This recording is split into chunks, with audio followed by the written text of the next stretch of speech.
여러분 축구 좋아하시죠? 뭐 요즘은 유럽에 진출한 친구들 때문에 축구를 대부분 관심 있게 봅니다. 저도 축구를 굉장히 좋아하기 때문에 축구를 어릴 적부터 많이 했습니다. 근데 동네 축구와 프로 축구는 많이 다릅니다.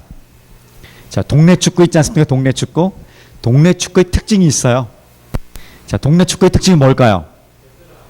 네? 좀 큰 소리로. 패스를 안 해. 패스를 안 하고, 패스를 안 하고, 제일 큰 특징은 멀리서 딱 보면 보이는 게 뭡니까? 공이 있는 곳에 다 모여 있어요. 우르르 가죠. 우르르 몰려가고, 공이 저쪽으로 가면 다시 우르르 가고, 공이 이쪽으로 가면 우르르 가요. 이게 특징이죠. 공 다른데 다 몰려 있더라. 또 특징이 있어요. 제가 실제로 경험해 보면 알 수 있는 특징이 있는데, 축구는 보통 전반전이 있고 후반전이 있습니다. 제가 청년들하고 예전에 축구를 하다 보니까 전반전은 굉장히 열심히 뛰어요. 막 뭐 이길 것 같아요. 골도 넣고 막 뛰는데 쉬는 시간을 갖고 그때 후반전에 임해요. 후반전에 임하면 급격히 체력이 떨어집니다. 그래서 못 뛰어요.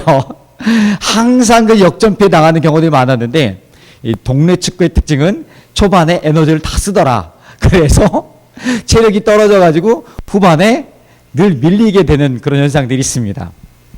반면에 프로축구 선수들은 좀 다르죠.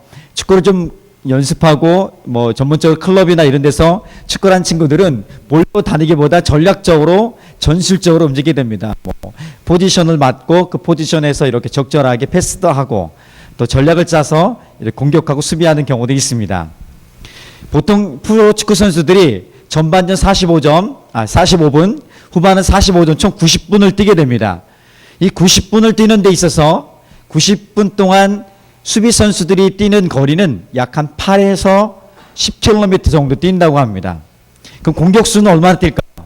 공격수는 그보다 조금 더 길더라고요. 10에서 12km를 뛴다고 합니다. 여러분이 잘 알고 있는 토트넘의 손흥민 선수가 공격수지 않습니까? 이 친구가 평균적으로 경기마다 뛰는 그런 거리가 약 한 11km 정도 내외가 정도 됩니다. 11km. 한 번에 11km 뛴다는 것은 굉장히 지칠 거예요. 한번 열심히 뛰어놓고 나면 힘들 거예요. 그런데 여러분 축구 선수들 가만히 보면 어떻습니까? 뛸 때 뛰고 숨 고를 때 고르죠. 계속 뛰면은 이거 뛸 수가 없는 거죠. 전략적으로 뛰고 전략적으로 쉬고 이렇게 하게 됩니다. 또 프로와 동네 축구는 엄청난 차이가 있는 것이죠. 그래서 실제로 우리가 좀 축구를 한 사람들이 우리 팀에 들어와서 볼을 차면 너무 이게 잘 풀려요. 그러니까 축구를 배우지 않은 사람과 동네 축구한 사람과 게임이 될 수가 없어요. 자, 그런데 우리 인생도 그렇고요. 신앙생활도 그렇습니다. 프로와 아마추어, 프로와 동네 축구 이것이 차이 있는 것처럼 우리 인생도 신앙도 그런 동네 축구 수준의 신앙이 있고 그리고 프로 축구하는 것처럼 그렇게 신앙생활을 할 수도 있습니다. 그런데 우리 하나님께서 우리에게 원하시는 것은 동네 축구 수준에서 계속 머물러 있을 것이 아니라 우리로 하여금 조금 더 자라서 성장해서 청년의 신앙으로 그리고 이제 아버지처럼 축구를 마치 프로축구 선수처럼 하는 전략적으로 그리고 너그러운 마음으로 성장하는 성장해 있는 신앙생활을 하기를 원하신다는 사실입니다. 프로 아마에 대해서 어떤 분이 이런 얘기를 합니다. 프로는 행동으로 보여주고 아마추어는 말로 보여준다. 동네 축구는 여러분 축구 경기할 때 특별히 국가대표 경기할 때 여러분이 다 축구 선수죠. 다 그 선수들보다 다 잘하는 것 같아요. 저렇게 하면 어떻게 이 패스를 해야지 때려야지 뭐 이러면서 막 굉장히 자신이 마치 축구 선수인 것처럼 얘기하는데 말로는 누구나 다 합니다. 실제로 뛰어보면 전혀 다른 상황이 보여지죠. 프로는 말보다 행함으로 행동으로 보여줍니다. 신앙도 그래요. 신앙도 말이 아닌 행동으로 능력으로 삶의 능력으로 보여주는 것이 신앙이에요. 그러니까 말은 누구나 다 할 수 있지만 삶의 거룩한 능력으로 하나님의 살아계심을 나타내는 것은 누구나 할 수 있는 것은 아니지요. 자, 프로는 또 있습니다. 프로는 자기 일에 목숨을 겁니다. 그래서 목숨을 다해 충성합니다. 아마추어는 동네 축구하는 사람은 어떻게 합니까? 늘 변명에 익숙합니다. 이래서 저래서 이런 상황에서 어쩔 수 없이 자기 합리화시키고 자기를 변명하는데 익숙한 모습이 바로 동네 축구의 수준이죠. 신앙도 비슷하지 않아요? 오늘 우리 신앙생활 한다는 것은 영원한 생명을 얻은 삶입니다. 예수를 믿고 우리는 죽음에서 생명으로 옮겨졌던 사람이죠. 그리고 생명을 가지고 살아가는 삶이고 또 우리가 곧 다가올 영원한 생명을 바라보며 살아가는 인생입니다. 그렇기 때문에 목숨을 다해 충성할 수 있는, 생명을 다해 충성할 수 있는 삶으로 자라기 원하는 것이 하나님의 모습이죠. 오늘 내가 이렇게 살아갈 수밖에 없어서 내가 가지고 있는 것이 오늘 내 상편이, 내 건강이, 아니면 내가 교육받았던 상황들이 내 처지가 이러해서 좋습니다. 주님도 공감하시고 그 마음을 잘 아시고 저도 잘 알 수 있습니다. 근데 그것에 머물러 있으면 그 정도 수준인 것이죠. 그런데 주님은 우리에게 기대하는 것은 거기서 나오라는 것이죠. 거기서 좀 일어나서 내 손을 잡고 충성을 다하는 삶으로 나아가기 원하는 것이 좀 더 우리 하나님 원하시는 아버지의 신앙의 모습이라고 말씀해 주고 있는 것이죠. 또 있습니다. 프로는 뚜렷한 목표가 있지만 아마추어는 결정적으로 목표가 없습니다. 그러니까 어떻게 돼요? 프로는 비가 오나 눈이 오나 기본기 훈련이나 자기가 해야 될 일들을 끝까지 합니다. 저도 눈이 오도 뛰고 비가 와도 뜁니다. 조금 흉내 내보는 거죠. 정말 그래요. 목표가 있기 때문에 그래요. 근데 목표가 없는 친구들은 그냥 상황이 안 되면, 좀 이렇게 비가 오면, 눈이 오면, 어려움이 훅 들어오면 그냥 멈춰버리게 되죠. 떠나게 되는 것이죠. 이것은 우리 하나님께서 아시고 계세요. 그러나 그럼에도 불구하고 거기서 일으켜 세워져서 우리를 좀 더 강한 프로의 사람들로 그렇게 믿음의 삶을 살아가길 기대하는 마음으로 인도한다는 사실을 기억했으면 좋겠습니다. 슬퍼하고 외로워하고 힘들어하고 아파하고 할 수 있습니다. 주님도 그렇게 슬퍼하시고 우시고 힘겨운 시간을 보낼 시간이 있기 때문에 우리 인간 역시 주님보다 약한, 아니 주님과 비교할 수 정도로 약한, 연약한 우리들은 늘 연약해서 넘어질 수 있고 슬퍼할 수 있고 외로워할 수 있습니다. 그런데 우리 힘을 바라보면, 우리 사실을 바라보면, 우리 자신을 바라보면 일어날 길이 별로 없는 것 같아요. 그런데 나와 함께 하시는 예수님, 이미 그 모든 것을 다 동정하시고 이해하시고 겪으신 하나님이 나와 함께 하시고 내 손을 잡아서 내가 의지할 수 있다면, 그분을 따라갈 수 있다면 우리는 우리 삶이 좀 더 새로운 삶으로 역전될 수 있는 것입니다. 그러니까 내가 가지고 있는 것으로, 내가 갖고 있는 감정으로, 나의 경험과 지식으로 승부하려면 언제든지 상황에 따라 자기 변명하고 그리고 합리화시키면서 때로는 머물러서 안주하거나 그리고 구동에 빠져서 헤매고 있을 수 있습니다. 그럼에도 불구하고 주님이 여전히 우리와 함께 계시다 믿음을 가지고 일어선다면, 우리 시선이 하나님이 보는 시선과 동일하게 맞춰진다면, 내가 바라보는 것이 하나님이 바라보는 것과 일치하게 된다면 오늘 나는 내 삶을 새롭게 해석할 수 있고요. 그 어떤 형편에 있든지 간에 다시 한번 우리 일으키시는 하나님의 은혜의 경험들이 우리 가운데 나타나게 될 줄 믿습니다. 자, 그런 믿음을 가지고 오늘 마지막 권면, 고린도 교회 성도들에게 바울이 마지막 권면을 하면서 남긴 메시지입니다. 그것이 바로 16장 13, 14절 대표적인 말씀이죠. 여러 말씀이 있지만 전 이 두 말씀을 가지고 오늘 함께 나누기 원합니다. 자, 한번 읽어볼까요? 시작. 깨어 믿음에 굳게 서서 남자답게 강건하라. 너희 모든 일을 사랑으로 행하라. 5개로 요약합니다. 어떻게 하라고? 깨어 있으라. 믿음에 굳게 서라. 두 번째. 그리고 남자답게, 남자답게가 뭘까? 용감하게 용감한 것을 선택한, 용기를 선택하는 거야. 그리고 강건하라. 그리고 모든 일을 어떻게 하라? 사랑으로 하라. 이 5가지입니다. 저는 이 5가지를 3개로 한번 정리해 봤습니다. 첫 번째는 깨어있는 것이죠. 깨어있는 삶을 살라 우리에게 말씀하고 있습니다. 깨어있는 삶. 자, 깨어있으면 잠 안 자고 깨어있는 그런 개념은 아니라는 걸 충분히 알 수 있어요. 그러면 이 깨어있으라, 깨어있는 삶이란 어떤 것일까? 깨어있는 삶은 무엇일까? 우리가 한번 질문해 볼 필요가 있습니다. 이 깨어있는 삶은 인생의 목적과 방향을 알고 가는 삶이에요. 그냥 열심히 사는 것, 부지런히 사는 것으로 끝나는 것이 아니라 내 인생의 목적을 알고 그리고 그것을 방향을 잘 정해서 충성하게 그리고 성실하게 살아가는 것이 바로 깨어있는 삶의 근본적인 의미라고 봅니다. 자, 그러면 우리 인생의 목적은 뭐 세부적인 것은 다양한 모습이 있을 거예요. 그러나 공통적으로 우리를 향한 하나님의 인생의 목적은 예수를 닮은 거룩한 삶입니다. 따라해 봅시다. 예수님을 닮은 거룩한 삶. 거룩한 삶이 바로 우리 인생을 향한 하나님의 우리 인생의 공통의 목적이에요. 거룩한 삶을 살아내는 게 중요합니다. 그러니까 인생의 목적은 잘 사는 거예요. 잘 사는 것은 돈이 아니라 거룩한 삶에 있다는 것을 발견하는 거예요. 잘 사는 것은, 행복한 것은 돈에 있는 것이 아니라 거룩함에 있다는 것을 경험하는 거예요. 거룩함이라는 개념을 조금 더 우리가 구체적으로 살펴보겠지만, 거룩한 삶을 살아내겠다. 이것이 잘 사는 것이고 행복한 삶이라는 것을 오늘 발견했으면 좋겠습니다. 자, 돈이 많은 사람을 뭐라고 합니까? 부자. 돈이 부족하거나 없는 사람을 뭐라고 합니까? 가난이라고 얘기합니다. 그러니까 부자가 잘 사는 것은 아니에요. 부자라는 것은 돈이 많을 뿐이지 항상 잘 사는 법은 없습니다. 잘 살 수도 있죠, 부자도. 자, 반대로 가난한 것은 못 사는 게 아니에요. 돈이 없는 게 가난이지 못 사는 건 아니죠. 가난해도 여전히 잘 살 수 있는 그런 길이 있는 것이에요. 어떻게? 인생의 진정한 목적을 발견하고 내가 그것을 실행하고 있다면, 그것을 찾아가고 있고 이루어가고 있다면, 그 과정에 있다면 나는 부자든 가난하든 상관없이 나는 잘 살고 있는 것이에요. 영화 베테랑에서 그런 얘기 하지 않습니까? 우리가 돈이 없지 가오가 없냐?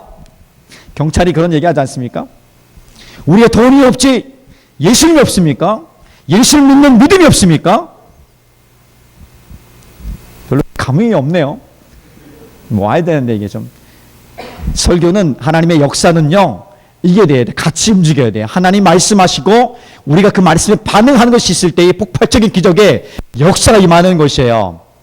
오늘의 지난 밤에 지난 날의 삶이 어쨌든 간에 오늘의 주의 말씀을 향해 반응하겠다는 결정을 하는 순간에 그때부터 하나님의 성령이 우리 마음과 생각을 새롭게 하는 역사가 일어나게 되는 거예요. 주의 말씀은 내 오늘 감정과 내 여건과 상황들을 변화시킬 수 있는 능력이에요. 그래서 주의 말씀 내 발의 등이요 등불이고 내 길에 빛이 되는 것을 경험할 수 있는 것이죠. 어떻게? 그냥 듣기만 하는 것이 아니라 내 마음에 새겨야 돼요. 그리고 그 말씀을 향해 반응해야 돼요. 그러게 나가는 게 중요합니다. 그래서 우리가 거룩한 삶이라는 인생의 목적을 이루어가고 있다면 우리는 여전히 잘 살아가고 있다. 잘 살고 있다. 주님의 평가가 이렇게 말씀해 주고 있는 것입니다. 우리 안에 거대한 감당할 수 없는 슬픔이 감당되어질 것이고 무의미하고 무기력했던 인생이 의미와 힘을 얻을 수 있게 되는 것입니다. 자, 그러면 이 거룩한 삶이란 어떤 것인가? 거룩한 삶이란 뭘까요? 거룩한 삶을 살아내는 인생의 목적이 거룩한 삶이란 거룩한 삶이 뭘까? 이건 좀 추상적이죠. 조금 더 구체적으로 우리가 한번 이야기해 봅시다. 이런 거예요. 돈이 좋지만 돈을 사랑하는 것이 아닌 사람을 사랑하는 거예요. 사람을 소중히 여기는 것이에요. 여러분, 돈이 소중합니까? 내 자식이 소중합니까? 요즘에는 엉터리예요. 이 세상 뉴스 나오면 돈을 더 사랑하는 사람이 많아가지고 이런 정말 멀리 있는 줄 알았더니 가까이도 많이 있는 거야. 엄청난 깨어진, 그리고 이미 벌써 어둠의 전략에 넘어가서 자식보다 부모보다 돈이 더 중요한 이상한 세대가 이 세상이고요. 우리가 살아가고 있는 세상이 지금의 이 세상인 것이죠. 자, 돈보다 사람을 사랑하는 것이 거룩한 삶이에요. 그럼 좀 더 쉬워지죠? 불의가 아닌, 좀 불법이 아닌 정의를 살아가는 것, 정의를 붙드는 것, 이것이 거룩한 삶이에요. 괜찮죠? 좀 더 가까이 다가오는 것 같아요. 음란한 마음으로 살아가는 것이 아닌, 음란한 행동을 하는 것이 아닌 내 인생을 투명하게 드러내는 삶, 깨끗함을 위해서 부지런 노력하는 삶, 이것이 바로 거룩한 삶이에요. 괜찮죠? 내 개인의 욕심을 위해서 남을 짓밟기보다 내가 다른 사람을 세워주고 다른 사람을 일으키기 위해서 기꺼이 내 등을 내어줘서 내 등을 밟고 올라가라고 내어주는 삶, 이것이 거룩한 삶이에요. 오늘 이것을 잘 바라볼 수가 없잖아요. 서로 경쟁에서 이려고만 하지 나를 좀 밟고 올라가십시오. 이런 미친 사람이 어디 있습니까? 그런데 이 미친 놈의 삶이 거룩한 삶이라고 우리 주님은 정리하고 있는 거예요. 참 그러니까 이 세상과 반대 정신을 가지고 살아가면 거룩한 삶을 살아갈 수 있겠구나. 그런 어떤 기본적인 생각을 할 수 있겠습니다. 자, 그 다음에 자기 자랑이 아닌, 자기 자식 자랑이 아닌, 내가 가지고 있는 것 자랑이 아닌 우리의 자랑은 하나님밖에 없습니다. 예수님을 자랑하기 시작하면 거룩한 삶이 되어지는 것이죠. 큰 것만 바라보면서 큰 것을 갖지 못해서 불안하고 두려워하고 힘들어하는 삶이 아닌 일상의 소소한 것을 가지고 행복해할 수 있는, 그것을 이루시고 채우시는 하나님을 바라보면서 감사할 수 있는 삶, 바로 이것이 거룩한 삶이에요. 보이기 위한 것을 위해서 내가 막 보여주는 삶이 아닌 보이지 않는 곳에서 내가 소중하게 여기는 것을 실행하고 실현해 가는 삶, 이것이 거룩한 삶이에요. 보여주는 삶이 아닌 오늘 내 일상에 보이지 않는, 아무도 보지 않는 내 삶의 자리에서 깨끗하게 가치를 집중하고 가치를 실현해 가는 삶이 바로 거룩한 삶이에요. 이거 제일 어려운 부분 중에 하나예요. 그렇죠? 그걸 가능하면 여러분 투명하게 여는 게 제일 중요해요. 공부할 때도 투명한 곳에서 공부해야 되고요. 물론 집중할 수 있는 곳이 되야겠지만, 그 다음에 개인적인 있는 공간도 투명하게 다 열어야 돼요. 가능하면 다 열어야 돼요. 내 노트북의 비밀번호 다 공유하고요. 거의 제 비밀번호 은행 것까지 다는 우리 가족은 다 공유해요. 제 이메일 계정을 애들이 다 들어가요. 그러니까 제 비밀번호 집 번호 다 똑같거든요. 거의 비싸니까 이제 거의 공동의 비밀번호가 될 수도 있겠습니다. 그래도 괜찮은 것은 가져갈 게 없어요. 두려움이 없는 거죠. 그렇게 오픈해도 괜찮아요. 컴퓨터를 잠가놓고 꽁꽁 잠가놓고 카톡을 비밀번호 무지하게 거는 건, 이건 뭔가 좀 감출 것이 많은 거예요. 야동이 있나? 모르겠어요. 우리 친구들 이번에 청소년 무술원회 때 이 야동에 대해서 우리가 진지하게 생각해 보는 시간을 가질 거예요. 야동이 뭔지 아십니까? 여러분이 생각하는 그런 거 아니에요. 다른 차원의 것도 있습니다. 자, 그래서 이런 것들, 특별히 여러분 거룩한 삶은 그거예요. 멀리 있는 사람을 위해서 충보하고 멀리 있는 사람을 사랑하고 긍휼히 여기는 마음들 굉장히 소중합니다. 근데 가장 쉬워요. 나와 관계없는 사람들을 위해서 울고 기도하는 것이 가장 쉽더라고요. 북한 사람들 위해서 기도하고 북한 사람들 긍휼히 여기는 것은 너무 어렵지 않아요. 너무 너무 쉽다 말할 수는 없지만 쉬워요. 그런데 가장 가까이 있는 사람들, 날마다 보는 직장 동료들, 가족들, 우리 주변에 있는 누군가들, 가깝게 지내는 사람들을 사랑하고 그들을 위해서 기도하고 그들 숨을 흘리며 안아주고 한다는 것은 제일 쉬울 것 같은데 제일 쉬운데 못하고 있어요. 근데 그거 잘하는 것이 거룩한 삶이에요. 알겠습니까? 거룩한 삶은 멀리 있지 않더라고요. 내 일상의 삶에서 나타난 아주 기본적인 것을 하다 보니까 하나님을 향해서 내 인생의 목적과 가치들이 내 삶에 드러나고, 그 삶을 향해서 잘 살고 있다, 넌 잘 살아가고 있구나, 주님이 이렇게 평가해 주신다는 것을 우리가 놓치지 않았으면 좋겠습니다.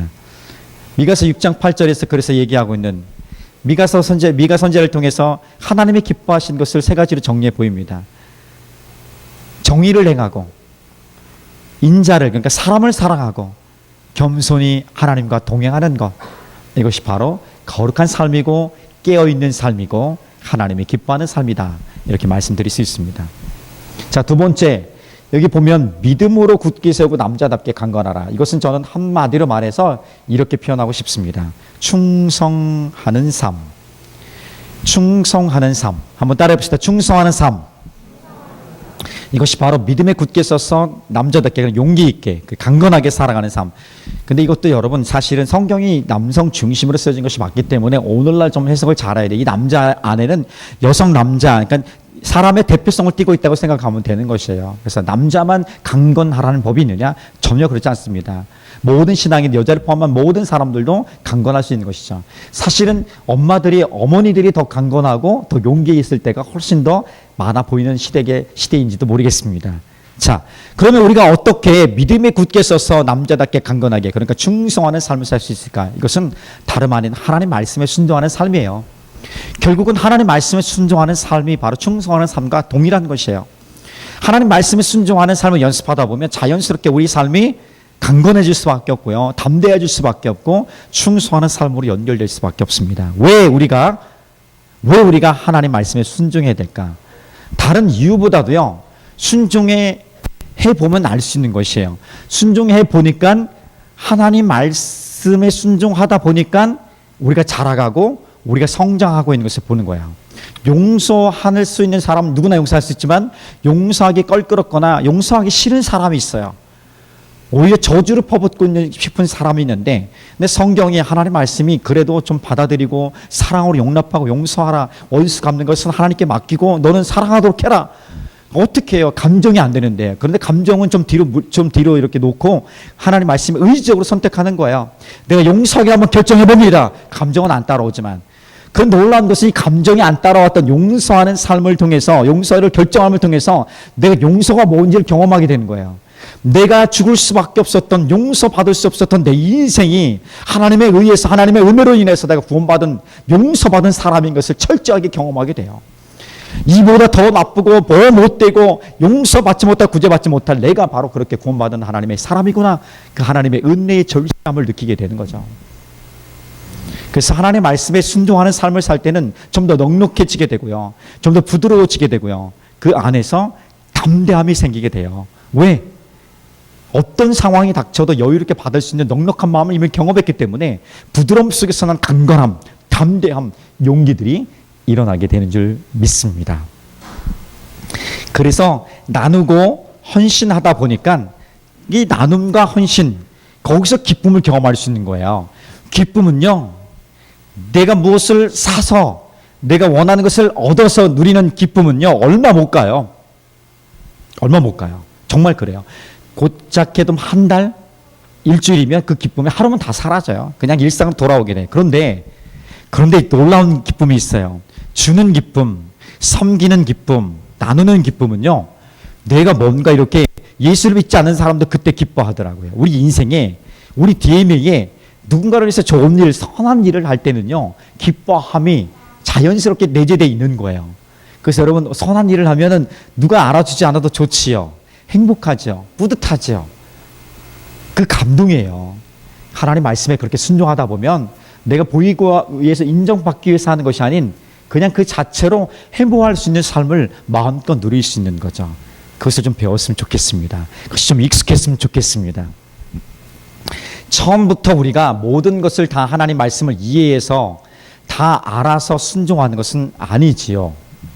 하나님 말씀에 대한 경험이 적어도 괜찮습니다. 그런데 적어도 오늘 이 말씀에 순종하기를 결정하는 게 중요하겠죠.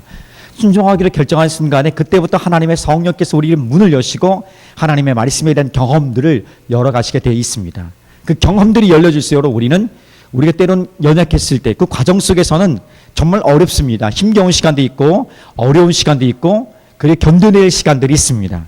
근데 그 모든 여정들 속에서도 하나님은 견뎌내게 하시고 또 힘겨움 속에서 우리 건져내 주시고 보너스로 우리 삶을 열어주시는 것을 경험합니다.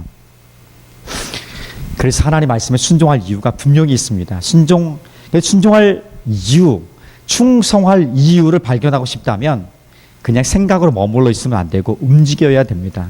하나님의 말씀에 순종함으로 움직일 때에 변화는 일어나는 거야. 움직이지 않으면, 그러니까 순종을 향해서 완벽한 순종은 아니어도 순종을 향해서 내가 발걸음을 뛰는 순간에 그때 서서히 하나님이 도우시는 그 손길이 있어서 변화가 일어납니다.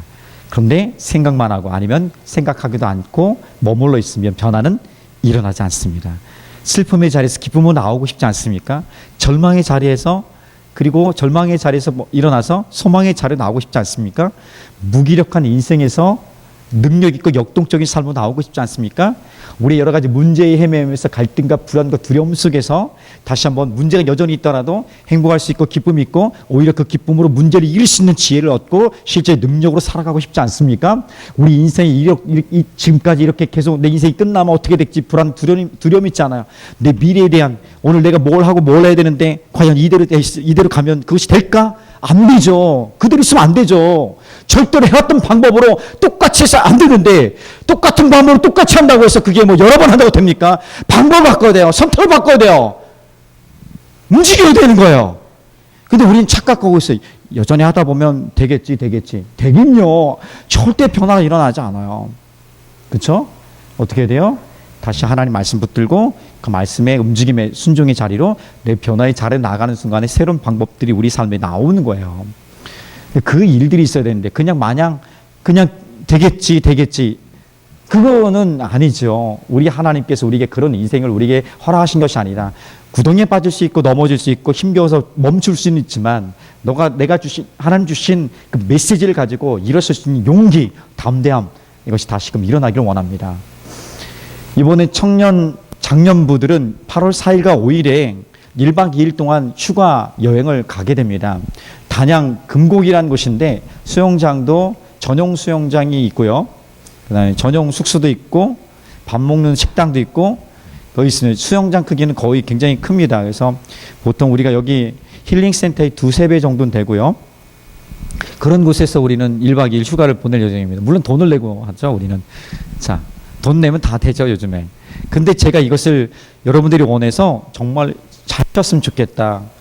그런 마음을 공감했어요. 그러면서 잘 쉬는 게 뭘까? 하나님 제가 질문을 던졌어요. 보통 우리가 육체가 피곤하면 잠을 자야 돼요. 그렇죠? 육체의 쉼을 가져야 돼요. 그럼 회복이 될 것 같죠? 안 돼요. 깨운치가 않아요. 많이 쉬고 많이 잤는데 이게 몸이 깨운치가 않아. 왜 그런지 아십니까? 우리 영적인, 사회적인, 관계적인, 우리 생각의 어떤 감정적인, 정서적인 영역이 회복이 안 돼서 그래요. 정말 이 부분들이 같이 회복이 돼야 된다고 생각합니다. 그래서 생각도 감정도 위로가 필요하고요. 우리 미래에 대한 소망들도 좀 분명하게 세워지고요. 그리고 관계도 회복되어질 때에 우리가 새롭게 일어날 수 있습니다. 그래서 살리는 것은 육체가 아니라 영이에요. 하나님과의 관계고 하나님 주신 말씀의 역동적인 능력인 거죠. 그래서 하나님이 제게 다시 한번 그런 고민 가운데 질문을 던졌을 때 답을 주신 게 있어요. 다시 꿈을 꿔보자. 다시 꿈을 꾸자. 특별히 젊은 세대들도 다시 꿈을 꿀 필요가 있지만 우리 애들 키우고 있고 많이 컸던 우리 장년들은 다시 그러니까 애들 꿈이 아니라 나를 향한 하나님의 꿈을 다시 꿨으면 좋겠다는 마음이 드는 거야. 어떻게 꿈을 꿀까? 어떻게 꿈을 꿀 수 있을까? 지금도 꿈을 수 있을까? 꿈을 꿀 수 있어요. 성령께서 임하시면 성령 임한 가장 큰 특징은 모든 세대에게 다 꿈과 환상을 보여주시는 거야. 비전, 꿈이 있는 거야. 그래서 절망을 딛고 일어설 수 있는, 무기력함을 딛고 일어설 수 있는 꿈을 다시 꿔보는 거야. 그 꿈을 꿀 수 있는 그런 가이드라인, 질문지를 제가 만들어서 헌금함 옆에 놨습니다. 하나씩 가져가셔서 그 질문지가 이해가 안 될 수 있으니까 저에게 질문하시면 제가 설명해 드릴게요. 한번 써보는 거야. 그러면서 그 써보는 시간을 몇 주 동안 가지면서 내가 이런 꿈이 있지. 이런 꿈이 여전하지. 되새기고 새로 났던 성령의 감동하심으로 우리 삶이 좀 일어날 수 있었으면 좋겠어요. 누구를 위한 희생과 헌신이 아닌 오늘 나를 향한 하나님의 계획과 그 목적을 이루어가는 그 삶의 열정들이 다시 한번 일어날 때에 누군가에게 불어넣어줄 수 있는, 나눠줄 수 있는, 흘러보낼 수 있는 거룩한 영향력들이 흘러가게 될 줄 믿습니다. 그래서 이번 작년 1박 2일 휴가는 이거예요. 다시 꿈을 꾸자. 꿈을 찾아서 그런 거 할까? 리드리밍 제가 한번 해봤습니다. 영어 단어는 없지만 우리가 다시고 드리밍 꿈을 꾸는 것이니까 제가 한번 그렇게 해봤습니다. 괜찮죠? 불만 있는 사람은 또 저랑 2~3시간 기도하다 보면 답이 풀릴 수 있을 것 같아요. 오늘 밤이라도 좋으니까 괜찮을 것 같아요. 자, 마지막 간단하게 봅시다. 자, 한번 따라해 봅시다. 사랑으로 행합니다. 사랑으로 행한다. 사랑으로 행한다. 이게 뭘까? 사랑으로 행한다. 이거예요. 내가 민승이가 있어. 민승이가 있는데 민승이를 사랑해. 어떻게? 내가 하나님을 사랑하는 것과 같이 민승이를 사랑하는 거야. 내 가람이가 있어. 가람이를 섬겨. 가람이에게 뭔가를 도와줘야 돼. 도와줄 수 있는 건 누구나 할 수 있잖아요. 근데 하나님을 섬기듯 가람이를 도와주는 거야. 자, 유영이가 있어. 유영이랑 나랑 사이좋게 지내야 돼. 지금 어려운데 실제로는 안 어렵잖아. 그러니까 얘기하는 어려운데 평화해야 돼. 관계가 화평해야 돼. 하나님과 내가 화평하는 것처럼 유영이가 나랑 화평하고 평화하는 관계. 이것이 바로 사랑으로 한다는 개념이에요. 쉽죠? 내가 사람에게, 가족에게, 내 주변에 우리 공동체 누구에게, 직장 동료에게 할 때 하나님을 사랑하듯 하나님을 섬기듯 그렇게 하는 거예요. 그러면 그것이 바로 사랑으로 행할 수 있는 길이 구체적으로 열리게 되는 것입니다. 그것이 가능하게 만드는 가장 중요한 키워드가 있어요. 동정의 동정. 긍휼력이 있는 거예요. 그래서 내 마음을 가지고 상대를 이렇게 해석하는 것이 아니라 내 마음과 생각을 내려놓고 상대의 마음으로 들어가서 아 그렇구나 있는 그대로 느끼는 거. 우리 예수님께서 우리를 도우실 수 있는 이유가 있대요. 근거가 있대요. 내가 너희를 긍휼히 동정하기 때문에 그렇다고 그래요. 왜냐하면 내가 너를 네가 경험하고 있는 모든 아픔과 슬픔과 괴로움들을 고통을 나는 다 겪었고 내가 너의 마음을 정확히 알기 때문에 내가 너를 도울 수 있대요. 그 마음을 도울 수 있는 거예요. 그래서 우리가 관계가 가장 중요한 것은 뭐예요? 상대 입장에서 마음을 이해하는 거죠. 그래서 저는 그런 훈련까지도 해봤어요. 늘 이렇게 이야기하다 보면은 잘 들어주는 것 같은데 결국은 그 이야기는 맞아 이해해 맞아 그래 맞아 그럴 수 있어 맞아 옳다고 생각해. 그런데 그 옳다고 생각하고 이해했으면 그거에 대해서 이해하고 그냥 받아주면 되는데 인정하면 되는데 거기에 자기 생각을 또 얘기하는 거야. 그 내 생각을 막 얘기해요. 그러니까 내 생각을 얘기하다 보니 내가 얘기할 걸 생각하다 보니까 어떻게 돼요? 이 사람이 말하는 것들에서 주의를 기울이지 않아요. 공감하려 하지 않아요. 그래서 이런 연습까지 해봤다니까요. 이 사람이 A라는 사람이 얘기하는데 쭉 얘기해요. 어떤 이야기를. 그럼 나는 얘기할 때 당신이 얘기한 걸 그대로 반복해요. 똑같이 반복해줘요. 그러면 당신이 말한 것이 맞습니까? 이 감정과 이것이 이해가 됐으면 이게 맞습니까? 하면 예스 하면 내 이야기를 얘기할 수 있는 것이고요. 예스를 안 하면 그럼 다시 한번 설명해 주겠습니까? 다시 한번 얘기해 줘요. 그럼 완벽히 이 사람이 얘기한 것을 내가 완벽히 이해한 다음에 그 다음에 내가 이야기하는 그런 연습까지 해봤어요. 우리가 주의 깊게 듣잖아요. 천만에 주의 깊게 안 들어요. 가만히 보면 저도 그래요. 내가 갖고 있는 경험과 지식들로 듣고 있는 그 상대를 향해서 우리 자녀들 향해서 우리 동료들 향해서 우리 선배들 공동체 누군가를 향해서도 그래요. 내 견해와 내 생각 내 상황에 이게 맞추어서 그것을 해석하고 이렇게 뭔가를 답을 주려고 해요. 근데 주님은 그렇게 하지 않으셨다고 저에게 그렇게 하지 않아요. 우리에게 하나님의 자녀들에게 그렇게 하지 않아요. 그냥 너가 그렇구나.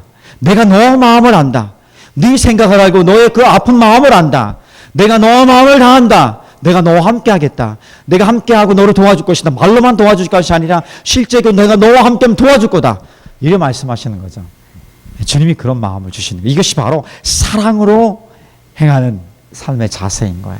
연습해 봅시다. 우리가 완벽할 수 있지는 않지만 완벽을 향해 좀 더 가까이 갈 수 있는 길이 열려지게 될 줄 믿습니다.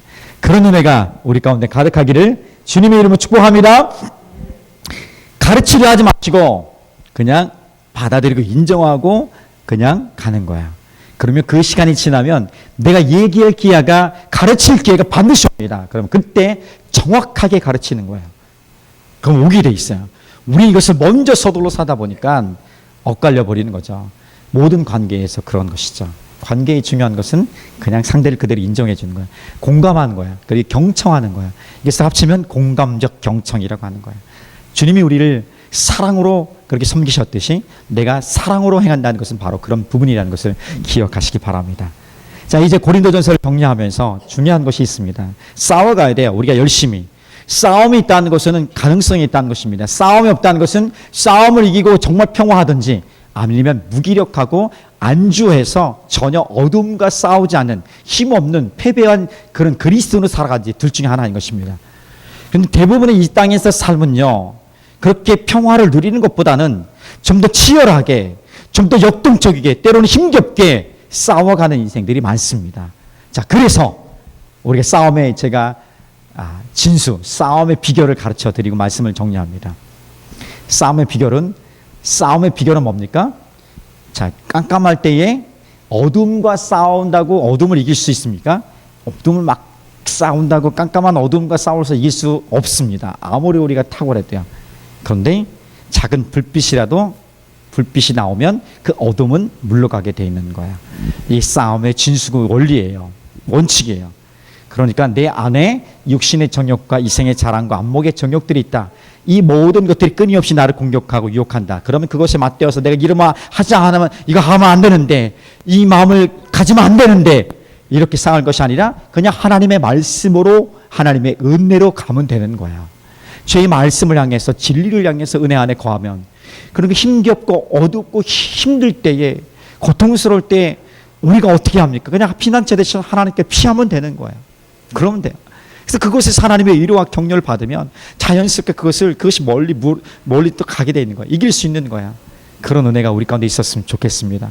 오늘 그런 은혜가 하나님 말씀 안에서, 은혜 안에서 회복되기를 예수님의 이름으로 축복합니다.